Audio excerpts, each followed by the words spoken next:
Class 8 इस video के अंदर हम करेंगे एक्सरसाइज 14.2 का क्वेश्चन नंबर 3। तो क्वेश्चन नंबर 3 हमें दिया है फैक्टराइज द एक्सप्रेशंस। हमें फैक्टराइजेशन करना है जितने भी एक्सप्रेशंस हमें दे रखे हैं। तो फैक्टराइज कैसे करेंगे? सबसे पहली चीज़ होती है इनके अंदर जो भी चीज़ हमें कॉमन दिख रही होती है वो कॉमन लेकर निकाल लेते हैं। तो पहला क्वेश्चन दिया है a x square plus b x. तो इसको हम कैसे लिख सकते हैं? ए एक्स स्क्वायर का मतलब है ए मल्टीप्लाई एक्स प्लस फिर है बी एक्स को कैसे लिख सकते हो? B into x. अब आपको देखना है कि इन दोनों में से क्या क्या चीज़ें कॉमन आ रही हैं। प्लस के इधर वाले में से और प्लस के इधर वाले में से क्या क्या चीज़ कॉमन है। तो देखो इधर भी एक्स है इधर भी एक्स है, तो एक्स आ गया अपने पास क्या कॉमन। फिर ब्रैकेट स्टार्ट करोगे, एक एक्स तो बाहर आ गया, क्या क्या बचा? एक ए बचा और एक एक्स बचा।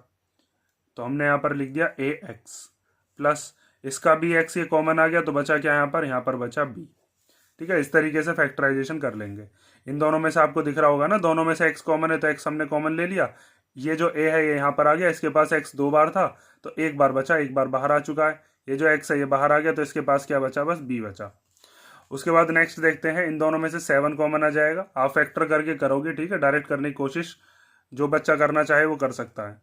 जैसे यहाँ पर 7p स्क्वायर है तो 7p स्क्वायर को हम क्या लिख सकते हैं? 1 into 7 into P into P. 1 7 जा 7 ही होते हैं, 7 के जब आप फैक्टर करोगे। ऐसे ही यहाँ पर क्या हो जाएंगे? यहाँ पर हो जाएंगे 1 into 3 into 7 into Q multiply Q. इनके फैक्टर्स करने मैंने आपको बताए रखे हैं, कोई सी वाली वीडियो में बताए थे मैंने कि फैक्टर हम ऐसे करते हैं। 21 को 3 से डिवाइड करोगे 7 बार और 7 को करेंगे फिर 1 बार। तो 1 को भी लिखकर चलना है आपको, क्योंकि कई बार क्या होगा कोई भी चीज़ कॉमन नहीं आ रही होगी ना, तो वहाँ पर 1 कॉमन आ जाएगा, इसलिए 1 को लेकर चलना है। तो यहाँ पर दोनों में से क्या क्या चीज़ कॉमन आ रही है? 1 और 7 यहाँ पर भी है, 1 और 7 यहाँ पर भी है। तो 1 7 जा कितना हो गया? 7, तो 7 आ गया कॉमन। ठीक है, 1 इंटू 7 करोगे 7 ही आ जाएगा, इसलिए 7 लिख दिया बस। पी की पी में करेंगे तो पी स्क्वायर कॉमन आ गया, यहाँ से क्या बचा? 3 बचा। और क्यू की क्यू में करेंगे तो कितना आ जाएगा? Q square. आपके स्कूल में डायरेक्ट ही बताए जाते होंगे ये कि इसके अंदर क्या होता है, इस वाली स्टेप को नहीं लिखते हम डायरेक्ट लिख लेते हैं कि 7 दोनों में से कॉमन आ रहा है तो 7 हमने कॉमन ले लिया। तो इसका जब 7 कॉमन ले लिया तो क्या बचा? पी स्क्वायर, वो पी स्क्वायर यहाँ लिख दिया। फिर 7 के टेबल में 21 कितनी बार आता है? 3 बार, तो वो 3 यहाँ पर आ गया। ये जो क्यू स्क्वायर है ये यहाँ पर आ गया। ठीक है, डायरेक्ट भी कर सकते हो, कोई दिक्कत नहीं है उससे। आगे देखो, यहाँ पर दे रखा है 2x की पावर 3, 2xy की पावर 2 और प्लस 2xz की पावर 2। तो तीनों में से 2 तो कॉमन आता हुआ दिख ही रहा है और x भी कॉमन दिख रहा है। हम इसको कैसे लिख सकते हैं? ऐसे लिख लेते हैं 2 multiply x multiply x multiply x. ठीक है, 2 तो कॉमन है ही, 1 मैंने इसलिए इसमें लिखा नहीं है, आप चाहो तो 1 भी लिख कर चल सकते हो। इसको क्या लिख सकते हैं? 2 into x into y into y, 2 बार y लिख लिया। और उसके बाद इसको लिख लेते हैं 2 into x into Z into Z. तो अब तीनों में से देख लो क्या क्या चीज़ें कॉमन आ रही हैं। तो तीनों में देखो 2 कॉमन है, इसमें भी है, इसमें भी है और इसमें भी है। तीनों के अंदर x कॉमन है, ये भी रहा x, ये रहा और ये रहा। तो क्या क्या चीज़ें कॉमन ले ली हमने? 2 और x। इसके पास 2x बचे, मीन्स x की पावर 2 बची। इसके पास 2y बचे, इसका मतलब y की पावर 2 बची। इसके पास 2z बचे, मतलब z की पावर 2 बची। आपको दिख भी रहा होगा तीनों में से 2 कॉमन है, 2 बाहर आ गया, तीनों का एक एक x बाहर आ गया। तो इसके पास से x जब एक बाहर चला जाएगा 2 बचेंगे, तो वो यहाँ पर लिख दिए। इसका 2 और x ये बाहर आ गए तो इसकी y की पावर 2 बची, वो यहाँ पर लिख दी। इसका 2 और x बाहर आ गए तो इसकी z की पावर 2 बची, वो यहाँ पर लिख दी। नेक्स्ट देखो, अब नेक्स्ट के अंदर दिया है a m square plus b m square plus b n square plus a n square. तो शुरुआत के दोनों में से आपको दिख रहा होगा क्या चीज़ कॉमन आ रही है? शुरुआत के दोनों में आ रहा है एम स्क्वायर कॉमन। तो इसको हम डायरेक्ट लिख देते हैं, एम स्क्वायर आ गया इन दोनों में से कॉमन। जब इसका एम स्क्वायर बाहर आ जाएगा तो क्या बचेगा? इसके पास बचेगा ए। जब इसका एम स्क्वायर बाहर आ गया तो इसके पास क्या बचा? इसके पास बचा बी। रीग्रुपिंग वाला मेथड आपने पढ़ा होगा, पहले शुरुआत के दोनों में से कॉमन ले रहे हैं हम, फिर उसके बाद लास्ट के दोनों में से क्या चीज़ कॉमन आ रही है? एन स्क्वायर दोनों के पास है, तो दोनों में से क्या चीज़ कॉमन ले लेंगे? N square. इसके पास क्या बचेगा? बी। एन स्क्वायर तो बाहर आ गया, इसका एन स्क्वायर भी बाहर आ गया, तो इसके पास क्या बचा? ए। तो यहाँ पर a प्लस बी है, यहाँ पर b प्लस ए है। बात एक ही है, क्योंकि प्लस में आगे पीछे लिख भी दोगे तो उसका मतलब एक ही चीज़ है। जैसे यहाँ पर 2 + 3 लिखा हो या 3 + 2 लिखा हो, आना 5 ही है। तो दोनों में से क्या क्या चीज़ें कॉमन आ जाएंगी? दोबारा से देखो, इस वाले में प्लस के इधर वाले में और इधर वाले में, दोनों में ही क्या चीज़ कॉमन है? a प्लस बी कॉमन है।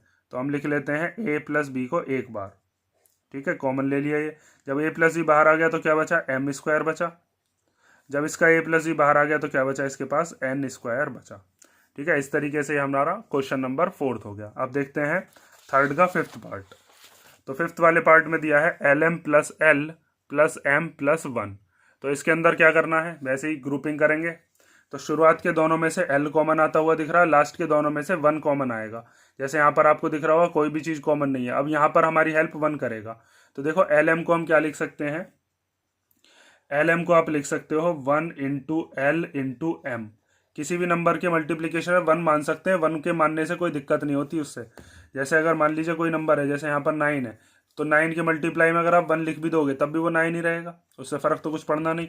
तो ऐसे ही हमने यहाँ पर एल एम जो है इसको लिख लिया 1 into l into m, plus ये वाला जो एल है इसको क्या लिख लिया 1 इंटू एल।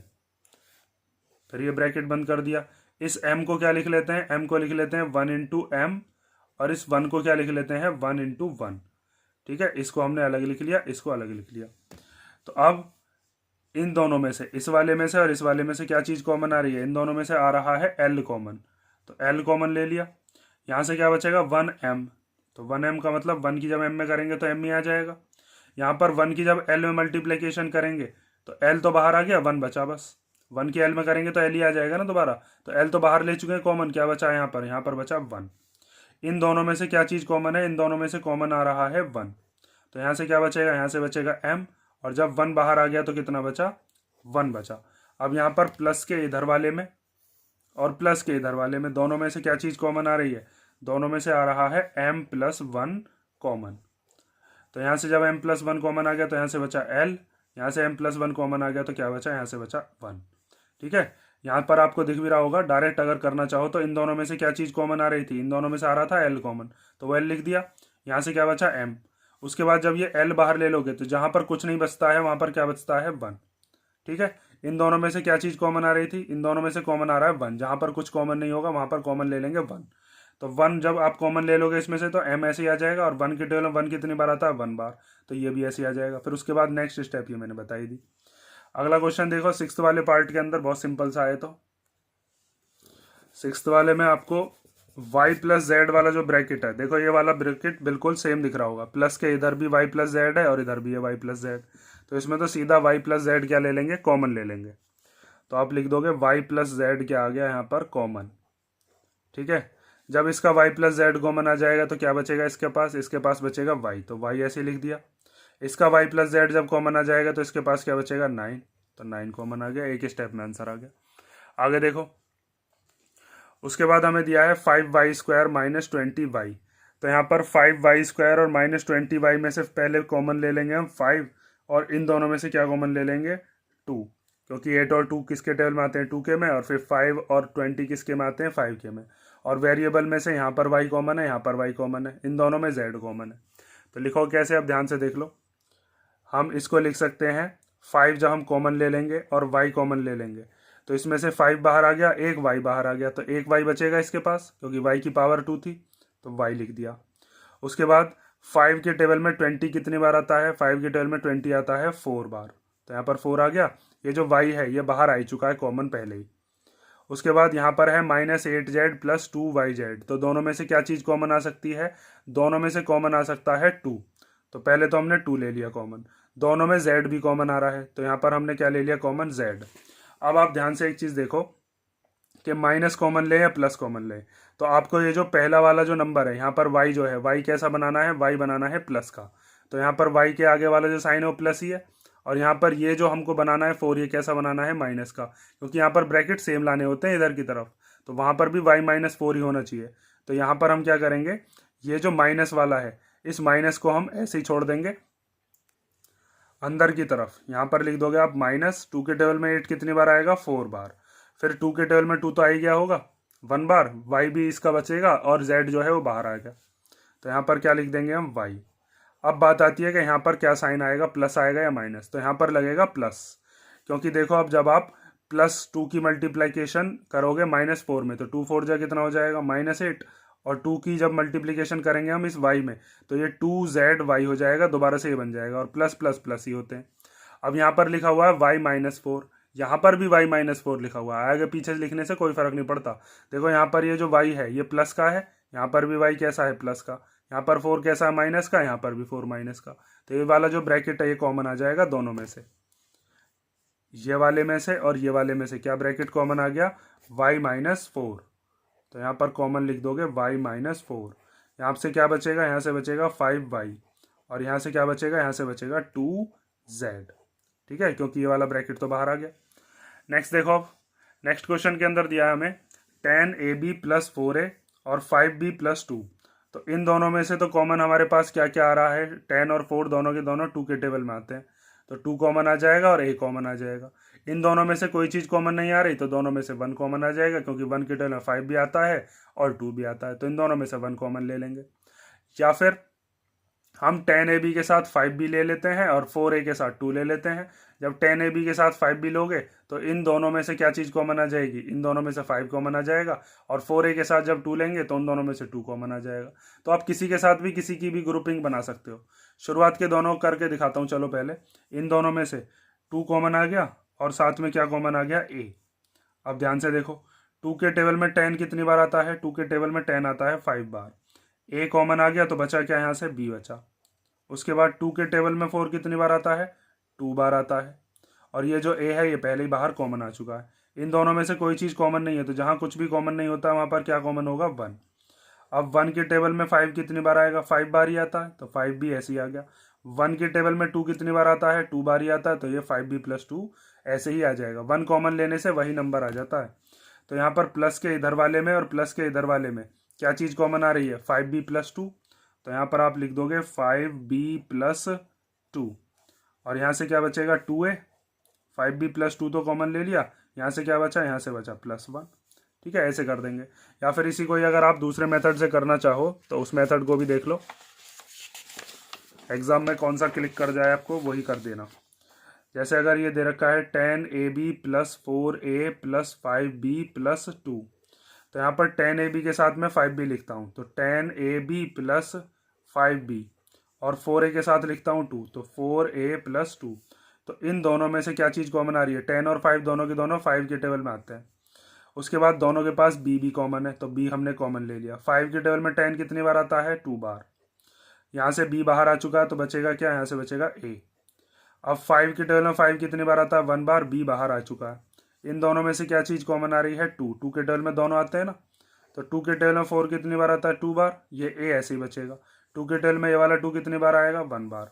तो यहाँ पर इस वाले में और इस वाले में क्या चीज़ कॉमन आ गई, 2a प्लस 1, तो उसको तो एक बार लिखेंगे। अब जो चीज़ कॉमन आ गई, यहाँ से क्या बचा 5b, 2a प्लस 1 कॉमन आ गया। यहाँ से क्या बचा 2a प्लस 1 कॉमन आ गया। तो यहाँ पर देखो 5b plus 2 2a plus 1, 5b plus 2 2a plus 1, आगे पीछे से कोई फर्क ही नहीं पड़ता, सेम ही आंसर आएगा। तो आपको रीग्रुपिंग करनी आनी चाहिए, या तो शुरुआत के दोनों में से फैक्टर करोगे तो ऐसे आएगा, और अगर आप इसके साथ इसका फैक्टर बनाना चाहो तब भी आ जाएगा। समझ गए। अब हम देखते हैं इसका 9th वाला पार्ट। तो 9th वाले पार्ट में दिया है 6xy माइनस 4y। इन दोनों में से 6 और 4 को देखकर आपको पता चल रहा होगा ये दोनों ही 2 के टेबल में आते हैं, और दोनों में से y कॉमन आ रहा है। 6 और 9 दोनों के दोनों 3 के टेबल में आते हैं, तो इन दोनों में से 3 कॉमन आ जाएगा। आप चाहो तो इसके साथ 6 का भी फैक्टर बना सकते हो, जैसे मैंने अभी ये वाला क्वेश्चन 2 मेथड से करके बताया था, ऐसे ही आप इसके साथ 6 का भी पेयर बना सकते हो, इसके साथ 9 का भी बना सकते हो। देखो, तो शुरुआत के दोनों से ही कर लेते हैं हम, दो मेथड से करके क्या फ़ायदा। तो इन दोनों में से हमारे पास क्या चीज़ कॉमन आ गई, एक तो 2 आ गया, 2 के टेबल में 6 भी आता है और 4 भी आता है, और y भी है दोनों के पास, तो y भी हमने कॉमन ले लिया। तो 2 के टेबल में 6 कितनी बार आता है, 3 बार, तो यहाँ पर 3 लिख देंगे। y बाहर आ चुका है, यहाँ से क्या बचेगा x। फिर 2 के टेबल में 4 कितनी बार आता है, 2 के टेबल में 4 आता है 2 बार, और यहाँ से ये जो y है ये पहले ही कॉमन आ चुका है, ये दोनों का y है। अब इसमें ये जो 6 है और 9 है ये दोनों ही किसके टेबल में आते हैं, 3 के टेबल में, तो 3 हमने कॉमन ले लिया। अब आगे देखो, 3 के टेबल में 6 कितनी बार आता है, 6 आता है 2 बार, और 3 के टेबल में 9 कितनी बार आता है, ये आता है 3 बार, और ये x एज इट इज बचेगा। अब आप यहाँ पर ध्यान से देखो, यहाँ पर ये वाला जो ब्रैकेट है ना, इसमें है 3x माइनस 2, तो यहाँ पर भी हमको ऐसा ही बनाना पड़ेगा 3x माइनस 2। तो ये 3x यहाँ पर कैसा है, इस वाले ब्रैकेट में प्लस का, तो यहाँ पर भी कैसा बनाना पड़ेगा, प्लस का। ये 2 कैसा है यहाँ पर, माइनस का, तो यहाँ पर भी ये 2 कैसा बनाना पड़ेगा, माइनस का। लेकिन यहाँ पर तो 9x के आगे कैसा था, माइनस, हमने प्लस बना दिया। यहाँ 6 के आगे कैसा था, प्लस, हमने क्या लगा दिया इस 2 के आगे, माइनस। तो अब क्या करोगे आप, यहाँ पर लगाना पड़ेगा आपको माइनस, क्योंकि माइनस जब अंदर जाएगा ना तो माइनस ही इनके साइन चेंज कर सकता था। तो इन दोनों में से हमने क्या काम किया है, माइनस कॉमन ले लिया। तो जब आप माइनस कॉमन ले लोगे ना तो इस 6 का जो साइन था, जब कॉमन लेने के बाद 2 बचा तो उसका साइन क्या हो गया, माइनस। ऐसे ही 3 के टेबल में 9 कितनी बार आया था, 3 बार। इसका ये जो माइनस है ये बाहर आ चुका है, तो क्या बन जाएगा, ये प्लस बन जाएगा। अब जब आप -3 की मल्टीप्लीकेशन -2 में करोगे तो कितना आएगा, 3 2 जा 6 और माइनस माइनस प्लस हो जाएंगे फिर दोबारा। अब 3 3 जा कितना हो जाएगा, 9 और माइनस प्लस क्या हो जाएंगे, माइनस। ठीक है, तो इस तरीके से आपको ये चीज़ ध्यान रखनी है कि कब माइनस कॉमन लिया जाएगा। अब दोनों में ही माइनस के इधर वाले में और माइनस के इधर वाले में क्या चीज़ कॉमन आ रही है हमारे पास, 3x - 2। तो यहाँ पर लिख दो 3x - 2। यहाँ पर भी 3x - 2 ये भी 3x - 2 ही माना जाएगा। बचा क्या, यहाँ से बचा 2y और यहाँ से क्या बचा, यहाँ से बचा -3। समझ गए, ये हो गया आपका 9th वाला पार्ट। ये हो गया आपका क्वेश्चन नंबर 3। अगर क्वेश्चन किसी क्वेश्चन में कोई डाउट हो तो कमेंट करके पूछ लेना।